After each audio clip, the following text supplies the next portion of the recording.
The kid's mom is infertile and old. The kid must be disabled anyway. I ran into my ex-husband by chance, 4 years after our divorce. He was walking in front of the station, arm in arm, with a young woman. I never wanted to see him again, but it couldn't be helped. There I was, unable to run away, holding my 3-year-old son's hand. Is that kid mine? I told you not to have it. It's none of your business anymore, is it? Sure. I have no intention of acknowledging him. Just don't bother me. He's just the worst kind of man. Deep down, I'm so glad I left him. But the woman next to my ex has been acting strange this whole time. Her face is pale, and her lips are trembling. She's frightened. Is that your child? She muttered. Who could have imagined the turmoil my son and I were about to be drawn into? My name is Natalie, a 46-year-old office worker. Now, it's just me and my 3-year-old son Max living together. He was born when I was 43, through a pregnancy, at an advanced stage, but he's growing up healthy and strong, which makes me incredibly happy. I often think to myself how glad I am to have had him. When the biological father found out I was pregnant, he told me to get an abortion. Those were truly tough and painful days. I was reminiscing about those hellish days. After graduating from college, I got a job at a company and worked as the CEO's secretary. I hate to toot my own horn, but I was good at being considerate, and the CEO valued me highly. During that time, I met the CEO's son, Ethan. I caught Ethan's eye. Natalie, it was love at first sight. Please marry me. Ethan, raised in a privileged environment, had his unreliable moments, but that only tickled my maternal instincts, and I agreed to marry him. Since I was already favored by Ethan's father, the CEO, he quickly approved of our marriage. Marrying a reliable person like Natalie will surely settle Ethan down. I'm really glad. Natalie, please take care of him. Thank you. I'm happy to hear you say that. Ethan wanted me to support him at home, so I quit my job and became a full-time homemaker. I'm the eldest son, so I plan to take over my father's company in the future. Please support me. Understood. I'll support you with all I've got. My in-laws were very kind, and we had a harmonious relationship, so I started living with them right after getting married. However, my mill was frail and needed care, which was unfortunate. My Phil was very kind to her, always speaking to her gently, and we wanted to be a couple like them. But that dream was not to be. My Phil was a very wealthy man, and we had an elderly live-in helper named Grace. Grace and I took care of my mill and the household chores. Grace was a good person, and we lived together, helping each other out like a real family.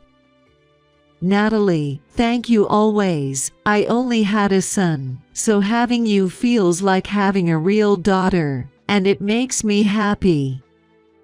Thank you. I lost my parents early, so being treated kindly by you and my in-laws makes me feel grateful to be part of this family. My parents died early in an accident, so I was raised by my grandparents.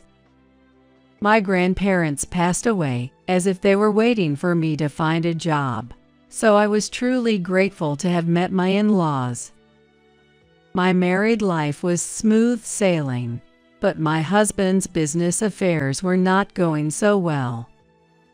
Though my husband intended to take over the company, his father felt Ethan was not up to the task in terms of management. As a result, my Phil was quite strict in his guidance towards Ethan. My dad never trusts me. He refuses to retire. As long as he's active, I can't become the president. My husband complained discontentedly. A few years later, ominous clouds began to gather over my marriage. Even after 5 years of marriage, we were unable to have children. Ethan blamed me. Why can't you have kids? All my friends had kids right after getting married. It's embarrassing that I'm the only one without kids. That's not fair. It's wrong to just decide it's my fault. There's no way the problem is with me. It has to be your fault. The conversation was futile. He baselessly decided that the infertility was my fault. While my husband was like this, my in-laws never pressured us about having children. I could tell they were considerate of me. They must have wanted to see their grandchildren too. Linda, I'm sorry we haven't been able to give you a grandchild yet. What are you talking about? It's not your fault, Natalie. That's right. Children are a blessing, and it's okay if we don't have them. We're just happy to have you with us, Natalie. My in-law said this, but I wanted children too, and I wanted to give them grandchildren, so I started considering infertility treatment. However, my husband was not very enthusiastic about it, but I insisted, and he accompanied me to the hospital for an examination. The results showed that I had a condition that made my fallopian tubes prone to blockage, making it difficult for me to conceive. See? I knew the problem was with you. I regret marrying you. It's like I drew the short straw. This is so frustrating. My husband blamed me as if he had been proven right, but it was also found that he had a condition that made it difficult to conceive. His sperm count was low, and their motility was poor. What? No way. However, the doctor said it wasn't entirely impossible, so we were advised to continue treatment. I wanted to continue the treatment, but my husband was against it. I don't want to undergo such treatment. It's not like it's impossible for us to have kids. More than 10 years passed, and we remained childless. My husband had stopped saying he wanted children. Although my relationship with my in-laws was good, my relationship with my husband had become strained. He started coming home late at night, often after drinking, and his work was fraught with failures. He was frequently scolded by his father, the president, and was always in a bad mood. It's your fault for not supporting me as my wife. He would lash out at me like that. Then, at the age of 43, I miraculously became pregnant. I was so happy and relieved that the difficult infertility treatment had paid off, I couldn't help but cry. I thought he would be happy, so I told my husband, but his reaction was unexpected. Good news. Happy for you. I'm pregnant. Bringing this up now. What am I supposed to say? What? Aren't you happy? Do you even realize how old you are? You're a 43-year-old woman. Don't you know there are risks with late pregnancies? What do you mean? It means the child could have disabilities. I want you to get an abortion. What? I've decided to marry a younger woman who doesn't have these risks. Let's get a divorce. I'll give you alimony. How could he say such a thing? I felt like I had been thrown from heaven to hell. Unable to bear it, I decided to pack my things and leave the house. But first, I had to say goodbye to my in-laws. They were shocked by the sudden news. They asked me to stay and have the grandchild here, but living with my husband had become unbearable. Ignoring my in-laws' pleas, I left the house. After receiving the alimony, I signed the divorce papers, changed my phone number, and cut ties with my in-laws. I heard my husband planned to remarry the new secretary his father had hired. It's a trivial matter now, but it seems my husband has a thing for secretaries. It would probably be uncomfortable for his new partner if I were around. I gave birth to my baby on my own. It was a beautiful baby boy. Raising a child alone was challenging, but my son was irreplaceably precious to me. One day, when my son was 3 years old, I unexpectedly ran into my ex-husband in front of the station. Isn't that Natalie? Hearing a familiar voice, I had a bad feeling. I gripped my son Max's hand tightly. Seeing Max, my ex laughed and said, Given the IVF and your age, the kid's probably got problems, huh? My ex was walking arm in arm with a young woman. Could she be his new wife? I never wanted to see him again, but it couldn't be helped. There I was, unable to run away, holding my 3-year-old son's hand. Is that kid mine? I told you not to have him. It's none of your business anymore, is it? Sure. I have no intention of acknowledging him. Just don't bother me. He was an awful man, and deep down, I'm so glad I left him. But the woman next to my ex had been acting strange the whole time. Her face pale, her lips trembling. She's frightened. Is that your child? She muttered. She was whispering something into my ex-husband's ear. I couldn't hear well because her voice was so low, but I faintly caught the words, "Your father's estate is." Huh? Ethan widened his eyes like saucers and stared intently at my son. Then he glared at me and yelled, You're a stranger to me now. Don't you dare come near my family's home, ever. And with that, the two of them ran off as if they were fleeing from me. What in the world was it about? I couldn't make heads or tails of it. But being told to stay away made me think there must be some secret at my in-laws' place. Curious about my ex and that woman's reactions, I found myself heading to my in-laws' home for the first time in 4 years. The helper, Grace, greeted me with tears in her eyes, saying, "It's been so long, madam. I'm so glad to see you." My Mill had passed away 2 years ago, and my Phil was bedridden due to illness. Seeing me, my Phil was overjoyed despite his frail condition. But he looked haggard and pale and sick. You've come at last, Natalie.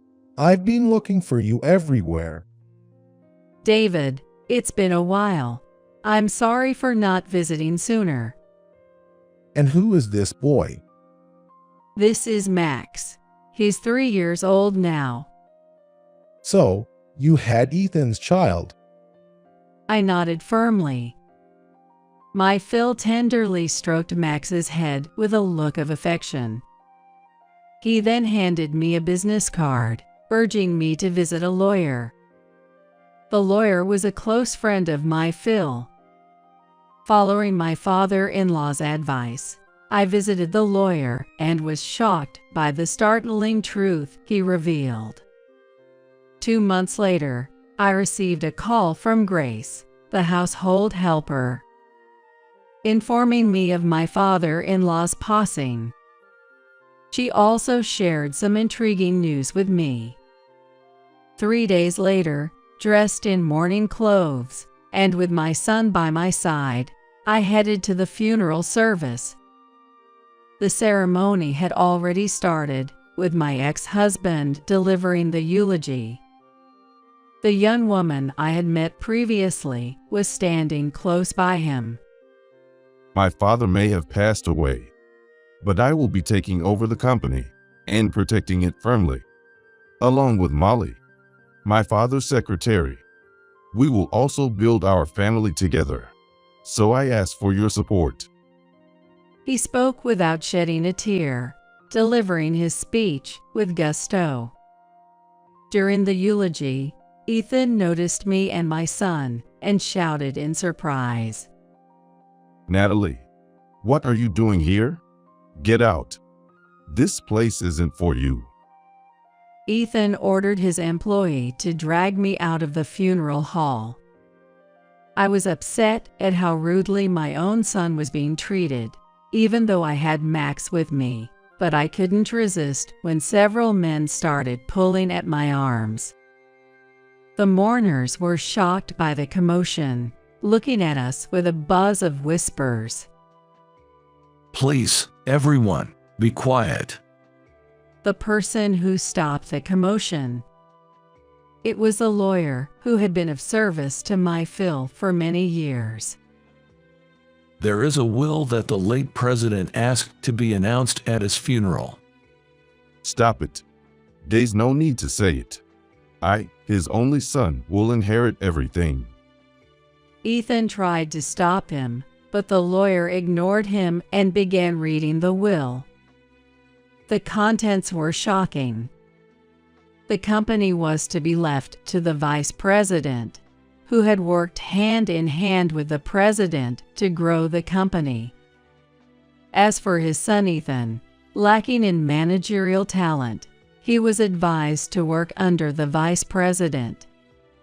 His estate was to be left entirely to the child born to his ex-wife, me, if there was one, appointing me as the guardian.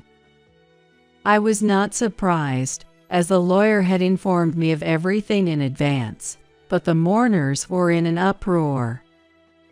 Ethan's fiancée bit her lip, her eyes darting around in confusion.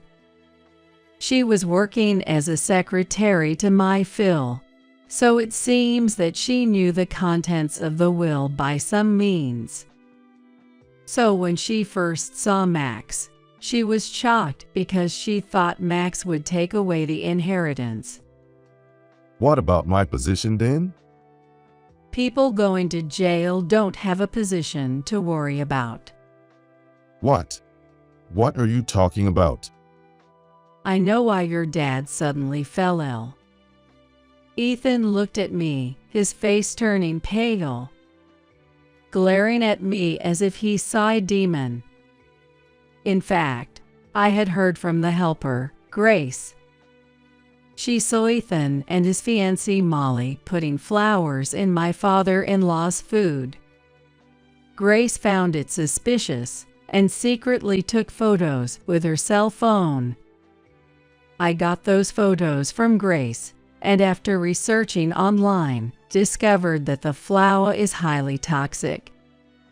It's a common flower, but both its stem and root are poisonous, and even drinking water from a vase with this flower can be lethal. That's a lie.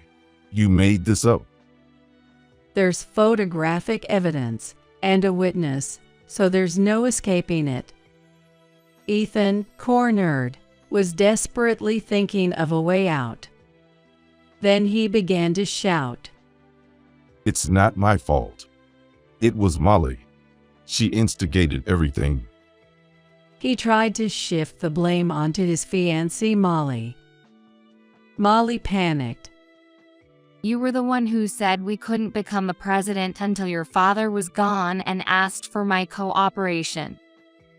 You said you overheard Dad and the lawyer discussing leaving the estate to Natalie's son, which is why I felt I had no choice but to do what I did to Dad. It's your fault. How dare you blame me? You were the one who brought the poisonous flowers, not me. Both of them ended up confessing everything. They effectively admitted their guilt in front of all the mourners. Ethan, in a complete about-face, began apologizing to me. Natalie, I'm so sorry. Please, tell everyone this was all a lie. My life is over if the police get involved. I beg you. It's too late for that. I've already submitted the evidence to the police. They should be arriving any minute now. Leaving behind a wailing Molly and a stunned ex-husband, I left the scene. I heard the sound of a police car approaching. I didn't want Max to witness any more of his father's disgrace. Subsequently, my husband and Molly were taken away by the police.